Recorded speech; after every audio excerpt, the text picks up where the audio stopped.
Why do you build me up? Buttercup, baby, just to let me down and mess me around, and the worst of all. Alright dudes, it has been over a month since I've last done a park battle, I think. So now, here I am back with another one. And this time, we've got two fantastic parks that I have been to. This time we've got Hersheypark, which is just 1 hour from my house, in Kings Dominion in Daweswell, Virginia. And so, anyways, let's just get on with this park battle already and talk about the rundown here. So now let's talk about what the coasters are going to be worth. So the insane coasters are going to be worth 5 points. The racing wooden coasters are going to be worth 5 points because both of those parks have racing wooden coasters. And the large wooden coasters are going to be worth 3 points. And the launched coasters are going to be worth 4 points. And the kiddie coasters are going to be worth 1 point per coaster, since, like I said, in many park battles, they are nothing special. And the small wooden coasters are going to be worth 3 points.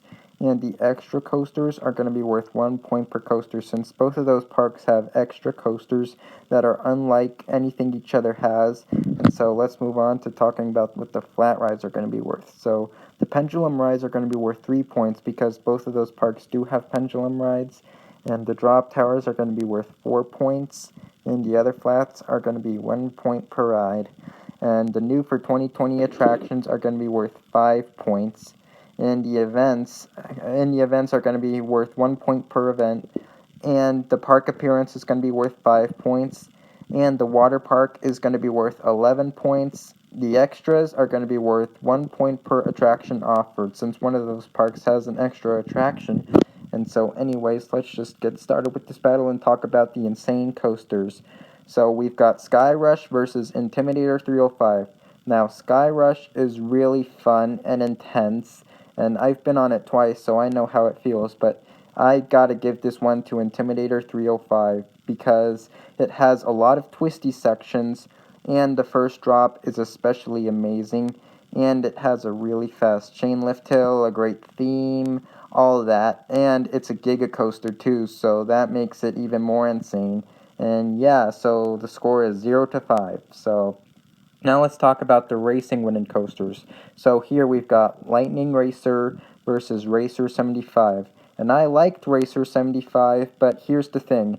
It had like a basic layout and was rough. However, Lightning Racer totally made up for it. It is smooth, and it is made by GCI, and it has a lot of like twisty sections in its layout, which makes it look which makes it absolutely lit. So Lightning Racer will earn 5 points for this category. So let's talk about the large wooden coasters. Here we've got Wildcat versus Grizzly, and Grizzly is cool. It goes out through the forest, but like I said, it has a basic layout and it's rough.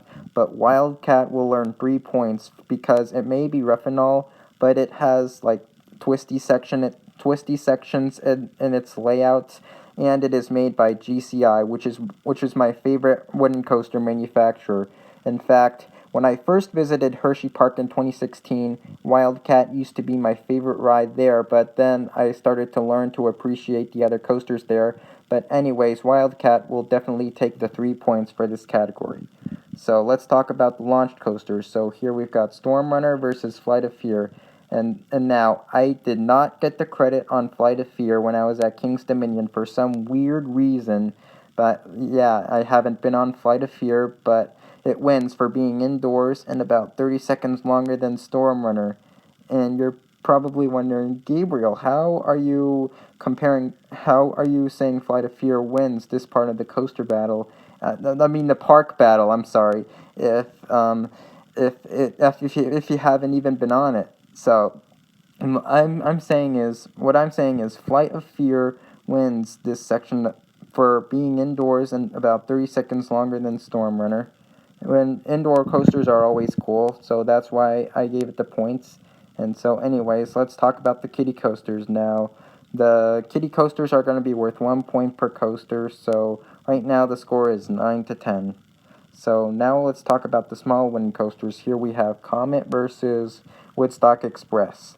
Now, Woodstock Express at King's Dominion is like mainly made for kids and stuff, while Comet is actually made for like kids and adults, and it has some decent airtime too. Like I got a night ride on it on that lousy Hersheypark visit me and Evie had back in June 2019, and it was pretty good actually. And that was my first time on Comet too. So Comet will be earning 3 points for this category. And so, anyways, now let's move on to Hersheypark's extra coasters. Now they have like 1, 2, 3, 4, 5, 6, six extra coasters that are unlike anything Kings Dominion has. So they will be earning 6 points for this category because that's how many extra coasters they have. And so now let's talk about Kings Dominion's extra coasters. Now, they have 5 extra coasters that are unlike anything Hersheypark has, so they will be earning 5 points for this category, of course. And so, anyways, now let's talk about the pendulum rides. So, we've got the Claw versus Delirium. Now, I've ridden both of them as I got to ride the Claw when I went to Hersheypark for Christmas Candy Lane back at the end of 2018. And I've ridden Delirium. I got to ride it in July 2017 because that's when I first went to Kings Dominion. And Delirium is like fun and all, but it feels like a basic pendulum ride to me. It's good, but it feels like a basic pendulum ride. However, the Claw is more insane, so I gotta give the 3 points to the Claw. And so, anyways, now let's move on to the Drop Towers. So, we've got Hershey's Triple Towers versus Drop Tower Scream Zone at Kings Dominion now. Hershey's Triple Towers has like this system where the drop towers are at a different height, and you choose how high you want to go. And you choose how high you want to go. And so, anyways, for having that system, Hershey's Triple Towers will earn 4 points, and because of the fact that it's not only one drop tower but 3 in different heights, which is really good. And so, anyways, now let's move on to the other flats. Now, Hersheypark has some pretty cool extra flats like the Howler and Frontier Flyers, so I'm going to give them 2 points here. And Kings Dominion has some pretty cool extra flats too, like Bad Apple, Flying Eagles, and Windseekers, so I'm going to give them 3 points there. And yeah, so anyways, now let's talk about the new for 2020 attractions, because like I said, both of those parks have new for 2020 attractions that they hope to open up this year if the coronavirus gets better. And so anyways, we have Hersheypark getting a Candymonium, their new B&M hypercoaster, of course, and along with the rest of Chocolate Town, which is going to kick all sorts of butt. And then we have Kings Dominion getting a whole new area called Coconut Shores with a play structure, a new wave pool, and a new dining experience, and that's going to kick butt too. But Candymonium and Chocolate Town is way more major. And so, you know what, I also realized that Hersheypark's getting something in the dry park while Kings Dominion's getting something in the water park. And I can literally say the same thing for Dorney and Hershey too.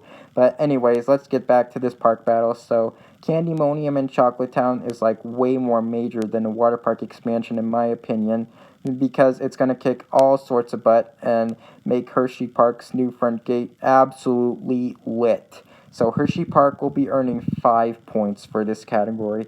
And so anyways, now let's talk about the events. So Hersheypark has 3 events. I'm counting the Springtime in the Park thing. So there's Springtime in the Park, which you get at the beginning of the season, and then for Halloween they do they do an event called Hersheypark in the Dark, which I really want to get to someday. It's the Halloween event that's on my bucket list right now to get to this year. Like I said, if the coronavirus gets better in time for that. And so anyways, now we have Christmas Candy Lane, which I've been to before back in December 2018. In fact, I was looking back at the vlog today, and yeah, just to prove to you that I've been there before and been there for Christmas Candy Lane before. So anyways, Hersheypark will be earning 3 points for this category because that's how many events I'm counting in this year. And Kings Dominion, I'm counting Halloween Haunt and Winterfest, so they'll be earning 2 points for those events. I have not been to either one of those events. At one point in time, right after we went to Kings Dominion, my dad asked if we should go back there for Haunt, and I was like, okay, and it never happened. But of course that never happened. And so anyways, now let's talk about the park appearance. So Hersheypark is like absolutely beautiful, and Chocolatetown is gonna make it even more beautiful, like I just said. So Hersheypark will be earning 5 points for this category. And I before I forget to talk about how good Kings Dominions is, like they have the fountains at the front of the park and the Eiffel Tower, which makes it look pretty, but with Hersheypark's new Chocolatetown area coming in 2020, Hersheypark's park appearance is going to be absolutely lit. And so, anyways, that's part of why it'll be earning 5 points for this category, and because just the park appearance in general is absolutely lit. And so, anyways, now let's talk about the extras. Hersheypark has Hershey's Chocolate World, which is a restaurant that's right outside the park. Then people go in Chocolate World and not go in Hersheypark. So Hersheypark will be earning 1 point for that. And so anyways, now let's talk about the water park. Now we've got the boardwalk at Hersheypark versus Kings Dominion Soak City Water Park. And Kings Dominion's water park looks litter, so they'll be earning 11 points for this category. And now, I did not go in Soak City when I went to Kings Dominion, but when I looked up some pictures of it online and videos from possibly inside the water park, I said, man, I gotta get to Kings Dominion's water park someday. That water park looks absolutely lit, and so they will be earning 11 points for this category, especially because of Coconut Shores, that area they're getting next year. That's gonna make it even litter. And so, anyways, now let's reveal the winner. So, winning by 10 points is Hersheypark. Congratulations! And I'm so glad that this park is right, which is 1 hour from my house.